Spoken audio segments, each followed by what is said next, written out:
रांची के राजभवन पर जो धरना स्थल है वहां का माहौल आज बदला बदला नजर आ रहा है।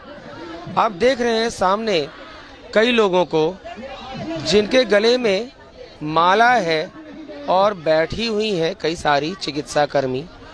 आखिर क्या कारण है? एक बड़ा कारण है, आपको पहले बता दें कि राजभवन पर पिछले कई दिनों से NRHM, ANM, GNM अनुबंध कर्मचारी संघ और झारखंड अनुबंधित पारा चिकित्सा कर्मी संघ का धरना चल रहा है नियमितीकरण की मांग को लेकर, समायोजन की मांग को लेकर। और आप देख सकते हैं भारी संख्या में यहाँ पर चिकित्सा कर्मी मौजूद हैं और इसके बाद भी सरकार की तरफ से कोई पहल नहीं की गई, न तो बात करने की पहल, न इनकी समस्याओं के समाधान को लेकर कुछ आगे कदम उठाया जाता दिखा। इन लोगों ने अपने काम के साथ ही हड़ताल तो कर ही रहे हैं, धरना दे ही रहे हैं, लेकिन इसके साथ ही इन्होंने जन सेवा भी जारी रखा है। और जन सेवा के दौरान इन्होंने बीच में ब्लड प्रेशर की जांच, ब्लड शुगर की जांच, कई तरह की जांच के लिए शिविर लगाया। फिर इन्होंने नेताजी सुभाष चंद्र बोस की जयंती यानी 23 जनवरी के दिन इसी स्थान पर रक्तदान शिविर भी लगाया था। और रक्तदान शिविर के बाद भी सरकार की नींद नहीं खुली और उसके बाद अब मजबूर होकर आज 24 जनवरी से इन्होंने आमरण अनशन की शुरुआत कर दी है। आइए हम भी चलकर अंदर चलते हैं और बात करने की कोशिश करते हैं। जिन लोगों ने अनशन की शुरुआत की है उन्हीं लोगों से जानते हैं कि अभी तक की क्या स्थिति है, क्योंकि सरकार की कुंभकर्णी नींद सरकार जागती हुई नजर नहीं आ रही है। आइए इन्हीं में से एक महिला साथी से बात करते हैं। आज से आप लोगों का आमरण अनशन शुरू हो गया है। आप लोगों ने बीच में जनसेवा का काम किया था, शुगर बीपी की जांच की थी, कल आप लोगों ने रक्तदान भी किया और रक्तदान करने के ठीक अगले दिन आज से आमरण अनशन। क्या लगता है? हम लोग दिखाना चाहते हैं कि हम स्वास्थ्य विभाग के कर्मी हैं और हम आमरण अनशन में रहकर भी, कल हमने रक्तदान कर भी हम आज आमरण अनशन में हैं। ये सरकार तक हम अपनी बातों को पहुंचाना चाहते हैं कि हम यहाँ रहकर भी अपना स्वास्थ्य सेवा छोड़े नहीं हैं, अपनी मानवता छोड़े नहीं हैं, क्योंकि हम स्वास्थ्य विभाग के कर्मी हैं। आप तो अपना कर्तव्य निभाते हुए दिख रहे हैं, लेकिन सरकार की ओर से क्या लगता है, सरकार जागेगी? बिल्कुल सरकार को जागना ही होगा, क्योंकि हम यहाँ इसीलिए बैठे हैं कि या तो अब हम लेकर उठेंगे या हम मर ही मिटेंगे। या तो लेकर उठेंगे या मर ही मिटेंगे। और कोई आपने इसके लिए नारा भी बनाया है क्या? हाँ, आर या पार, जीत या हार, ये हमारी लड़ाई है और इसको हमको जीतना ही है। मतलब पूरी तरह से जीतने के लिए आप लोग आए हैं। तो एक बड़ी बात इन्होंने कही, आर या पार, जीत या हार। एक दूसरी साथी से बात करते हैं। क्या लगता है सरकार की नींद खुलेगी? हम लोग आज कंटिन्यू 9 दिन से हड़ताल पे हैं। हमने बीपी जांच किया, शुगर जांच किया, कल रक्तदान किया, आज से आमरण अनशन पे बैठे हुए हैं। अगर सरकार इससे भी नहीं सुनती है तो ये बाहरी सरकार है, हमारी आवाज उन तक नहीं पहुंच रही है। सरकार अगर ये सोचती है कि हम मजाक में बैठे हैं तो आज के बाद से ये सरकार चेत जाए कि ये हमारा मजाक नहीं हो रहा है। आज से हम भूख हड़ताल पर बैठे हुए हैं और ये हमारी आर पार की लड़ाई है। या तो हमें सरकार अस्थायी करे या हमारी यहाँ से मरे या जिए, हड़ताल नहीं खत्म होगा जब तक कि हमारा नियमितीकरण नहीं हो जाता है। पूरी तरह से अपनी मांगे जब तक नहीं मानी जाएंगी आपका आंदोलन चलता रहेगा? हाँ, हमारा आंदोलन तब तक चलता रहेगा जब तक कि हमारा नियमितीकरण नहीं हो जाता है, चाहे हमको यहाँ मर के ही जाना पड़े, लेकिन ये आर पार की लड़ाई है। परिचय दीजिए। पूर्णिमा कुमारी, रांची। आइए, इन्होंने भी यही कहा कि जब तक हमारा नियमितीकरण नहीं हो जाता तब तक हम यहाँ जमे रहेंगे, मांगों को मनवाए बिना यहाँ से नहीं हटेंगे। एक और महिला साथी से बात करते हैं, ये भी आमरण अनशन में बैठी हुई दिख रही हैं। आप भी आमरण अनशन में हैं? क्या लगता है सरकार की कुंभकर्ण वाली नींद खुलेगी? एकदम खुलेगी। अगर बच्चे कोई चीज के लिए डिमांड करते हैं तो माँ बाप को झुकना पड़ता है, और माननीय मुख्यमंत्री भी हमारे गार्जियन है, तो हम लोगों की बात को उनको सुनना पड़ेगा। हम लोग हड्डी है और अपना जो जायज है वो लेकर रहेंगे। तो आप लोगों को इतना दिन हो गया, आप लोगों ने बीच में जनसेवा का काम किया, बीपी जांच किया, शुगर जांच किया, रक्तदान किया, और आज से आमरण अनशन पर बैठे हैं। कमजोरी आने का खतरा नहीं है? हमारी जान भी जा सकती है, क्योंकि हम लोग ना अन्न का एक दाना लेंगे, ना पानी एक बूंद लेंगे, तो हमारी जानें भी जा सकती है। अब देखना ये है कि हमारे माननीय मुख्यमंत्री की नींद कब जगती है। परिचय दीजिए। ममता कुमारी। तो इन्होंने कहा कि जो अनशन कर रही हैं इसमें जान भी जा सकती है। एक और महिला साथी हैं, आप इनका सपोर्ट कर रही हैं, इतना दिन हो गया, बीच में बीपी जांच, शुगर जांच, जनसेवा का काम हुआ, कल रक्तदान भी हुआ है, क्या इसके बाद अनशन करना खतरनाक नहीं हो सकता? वो तो अलग बात है कि रक्तदान करने के बाद करना सच में खतरनाक है, क्योंकि हमारा शरीर ही रक्त से चलता है। लेकिन हम लोग जितने भी स्वास्थ्य कर्मी हैं, हम लोग का रक्त का कतरा कतरा भी एक आम जनता के लिए है। आज से हम लोग अनशन पे बैठे हुए हैं, लेकिन हम लोगों का भी पहले से ही था कि अगर हम लोग को कुछ हो भी जाता है तो हम लोगों का जान किसी का मतलब जान बचा सकता है हम लोगों का रक्त। इसलिए हम लोगों ने पहले रक्तदान का शिविर किया, उसके बाद फिर अभी आमरण अनशन पर। सरकार को देखकर लग रहा है कि कुंभकर्ण की नींद में सोई हुई है। क्या अनशन से, धरने से जागेगी सरकार? जागना होगा, क्योंकि अब हम लोग की लड़ाई आर पार की हो गई है। हम लोगों ने बिल्कुल शांतिपूर्ण प्रदर्शन किया और सारा कार्यक्रम भी बिल्कुल शांतिपूर्ण रहा, लेकिन आज हमारी बहनें जो अनशन पे बैठी हुई हैं, अगर इसके बावजूद भी सरकार की नींद नहीं खुलती है तो हम लोगों की ईंट से ईंट बजा देंगे। अगर हमारे किसी कर्मचारी को कुछ हुआ तो, किसी भी कर्मचारी को कुछ हुआ तो सरकार जिम्मेदार होगी? बिल्कुल बिल्कुल सरकार जिम्मेदार होगी। परिचय दीजिए। मेरा नाम प्रीति जायसवाल है, सरैया दुमका जिला। तो इन्होंने साफ साफ कहा कि यदि किसी के साथ कुछ भी होता है तो सरकार की ईंट से ईंट बजा दी जाएगी, कुछ भी होने के लिए सरकार जिम्मेदार होगी। और एक महिला साथी से बात करते हैं, क्या लगता है इसका आमरण अनशन का असर होगा? बिल्कुल होगा, बिल्कुल इसका असर होगा। बल्कि मैं यहाँ बैठी हूँ और सरकार से मैं हाथ जोड़ना चाहती हूँ। ये इमोशनली हमने तो आवाज बुलंद की, लेकिन मैं आज सरकार से हाथ जोड़कर नम्र निवेदन करती हूँ, और अगर मेरा इमोशनल अगर सरकार तक पहुँचती है तो मैं सरकार से ये अनुरोध करती हूँ कि मैं जीवन और मरण के मृत्यु से यहाँ पर बैठी हूँ, मेरी इतनी साथियाँ हैं यहाँ पे, तो सरकार से मैं नम्र निवेदन करती हूँ कि आप हमें नियमित कीजिए, या तो हमारी जान ही आप ले ले। बस इस आश्रय से मैं यहाँ बैठी हूँ। मैं माननीय मुख्यमंत्री हेमंत सोरेन जी से, माननीय स्वास्थ्य मंत्री बन्ना गुप्ता जी से मैं हाथ जोड़कर इस अनशन से मैं नम्र निवेदन करती हूँ कि इतनी बहनों की जान के साथ खिलवाड़ आप ना करें। हमारी बहनें कोविड के समय में अपने प्राणों की आहुतियाँ दी है, आप मेरी अग्नि परीक्षा आप क्यों ले रहे हैं? आप क्यों ले रहे हैं? हमारे परिवारों को आप सोचिए, हम अपने छोटे छोटे बच्चों को छोड़ के यहाँ हम आए हैं। माननीय हेमंत सोरेन जी, हमारे ऊपर दया कीजिए, हमारे ऊपर कृपा कीजिए। मैं इस आशय से मैं हाथ जोड़ के आपसे निवेदन करती हूँ कि हमें नियमित कीजिए, हमें नियमित कीजिए, हमें नियमित कीजिए। परिचय दीजिए। मैं अंजलिना खाखा, प्रदेश प्रवक्ता। तो आपने देखा, ये जो स्वास्थ्य कर्मी हैं, आंखों से आंसू आ रहे हैं, पूरी तरह से भावनाएं बाहर आ रही हैं। सरकार अगर अभी भी नहीं जागती है तो ये सरकार को क्या कहा जाएगा? और इनके साथ आइए इनकी एक साथी से बात करते हैं।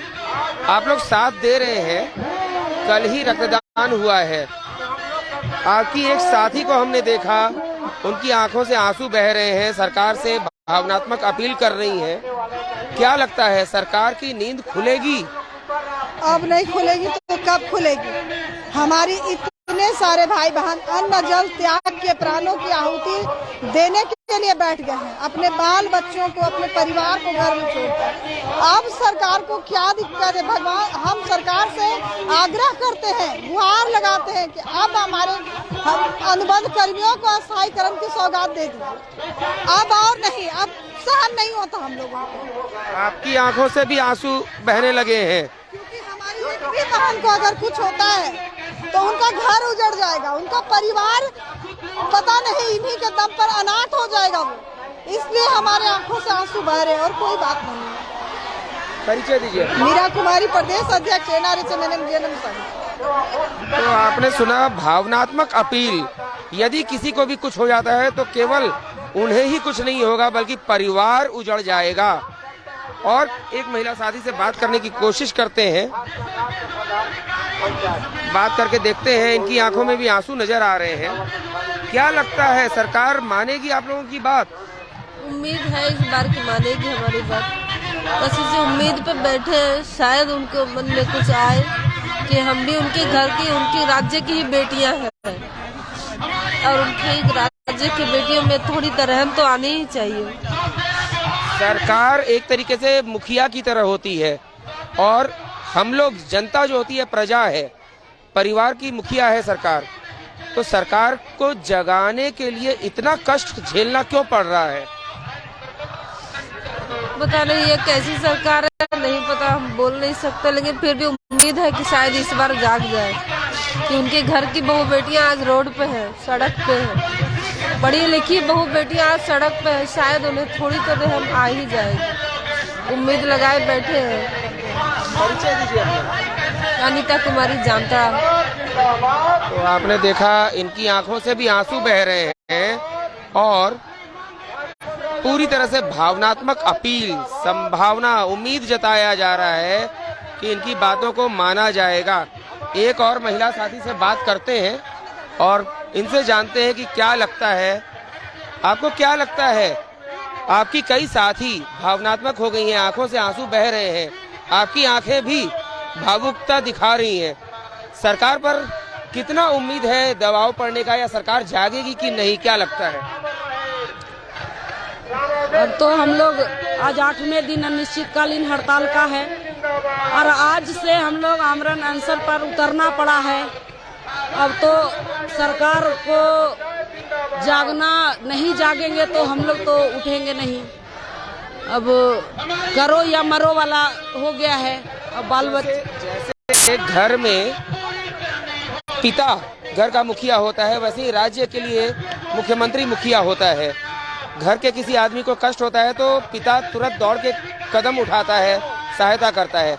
यहाँ क्या लग रहा है, सरकार उस तरह का लग रही है? सरकार अभी तक तो कोई पहल नहीं हुई है सरकार के तरफ से।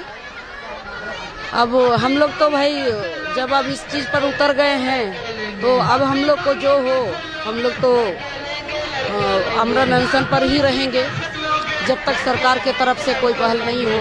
हमारी मांगे जब तक पूरी नहीं होगी। सुनीता कुमारी, हजारीबाग बरही।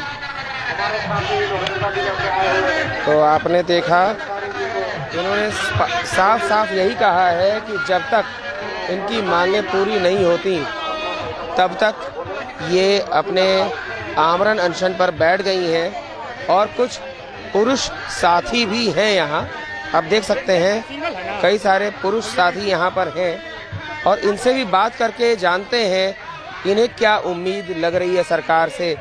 अभी हमने बात की, आपकी महिला साथी जो यहाँ पर आमरण अनशन पर हैं, आंखों से आंसू बह रहे हैं, भावनात्मक अपील की जा रही है। क्या लगता है सरकार पर कुछ असर होगा? असर होना चाहिए, क्योंकि माननीय हेमंत सोरेन जी जब मुख्यमंत्री बनने से पूर्व चुनावी समय में सोहराय भवन में संविदा संवाद किए थे, उसमें उन्होंने खुद बोला था कि अगर मेरी सरकार बनती है तो अब झारखंड से अनुबंध सबको ही बिता देंगे। तो हम माननीय मुख्यमंत्री जी से अपील करते हैं कि माननीय मंत्री जी, आपने तो 3 महीना का समय मांगा था, हमने तो 3 वर्ष दे दिया, अभी भी समय है, आप अपना वादा तो पूरा कीजिए, अन्यथा पूर्ववर्ती सरकार और आपकी सरकार में फिर अंतर क्या रह गया।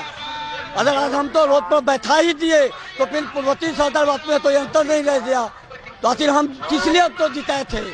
इसी उम्मीद के साथ ना, और आपके शासन काल में ही 2014 में तो स्वास्थ्य कर्मियों तो आपने दिल दिशा क्षति के द्वारा नियमित किया था, वही दिल दिशा क्षति पुनः दिखाइए। और हम सभी जो बैठे हैं अनुबंध पर जो भी स्वास्थ्य कर्मी हैं उनको आप 2014 नियमावली के तौर पर नियमित कीजिए। विनय कुमार सिंह, प्रदेश अध्यक्ष झारखंड अनुबंधित पारा चिकित्सा कर्मी संघ। तो जिस तरीके से 2014 में कई लोगों को नियमित किया गया था, उसी प्रकार फिर से किया जाए, इसी मांग के साथ धरना और अब आमरण अनशन। हमने अभी देखा यहाँ आप लोग धरने पर पहले बैठे हुए थे और उसके बाद आप लोगों ने कई जनसेवा का काम किया, बीपी शुगर की जांच की, कल रक्तदान भी किया, उसके बाद आमरण अनशन। इसका क्या खतरा नहीं है शरीर पर? देखिए, जिंदगी का खतरा तो ऐसे ही बना, अनुबंध की नौकरी का खतरा हम लोग का ऐसे भी बना हुआ था। आज जितने अभी देखे होंगे कि कोई भी यहाँ सुख से नहीं बैठा हुआ है, सभी कोई स्वास्थ्य विभाग में सेवा देने के लिए ही, ये हमारा खून में ही है सेवा की भावना।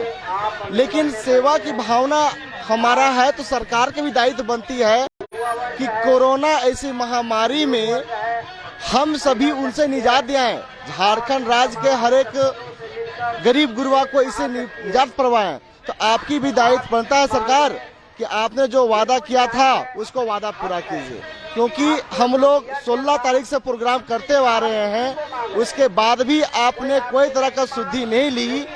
मजबूरन होकर के 24 जनवरी से हम लोग अनिश्चितकालीन अमृत पर चले गए हैं। या तो सरकार हमारी मांग पूरा करेगी या तो हमारा यहाँ से अर्थी उठेगा। इसलिए सरकार से गुजारिश है कि आपके जितने भी अनुबंध कर्मी हैं जो स्वास्थ्य विभाग में बरसों से कार्यरत है, आपकी वादा के अनुरूप भी हम लोग विश्वास था, पूर्ण विश्वास था कि इस बार हम लोग आप कर देंगे। तो सरकार से गुजारिश रहेगा, आशा रहेगा कि हम लोग अपने जीवन के हाथों दे देंगे। लेकिन अगर आप वादा हम लोग को पूरा नहीं किए तो। परिचय दीजिए। नवीन कुमार रंजन, झारखंड अनुबंधित पारा चिकित्सा कर्मी संघ का राज्य उप सचिव।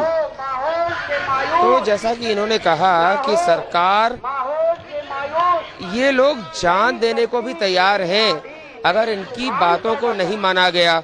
एक और साथी से बात करते हैं, क्या लगता है सरकार पर असर होगा? एकदम होगा। हम लोग डटे हुए हैं, इस बार आर पार की लड़ाई है और हम लोग लेके रहेंगे। अगर वो नहीं करते हैं तो हम लोग का यहाँ से लाश उठ के जाए। अधिकार की मांग है, मतलब आर पार की लड़ाई के लिए तैयार है। एकदम एकदम इस बार आर पार की लड़ाई के लिए तैयार है। Sushant Kumar Das, lab technician, SNMM CH Dhanbad.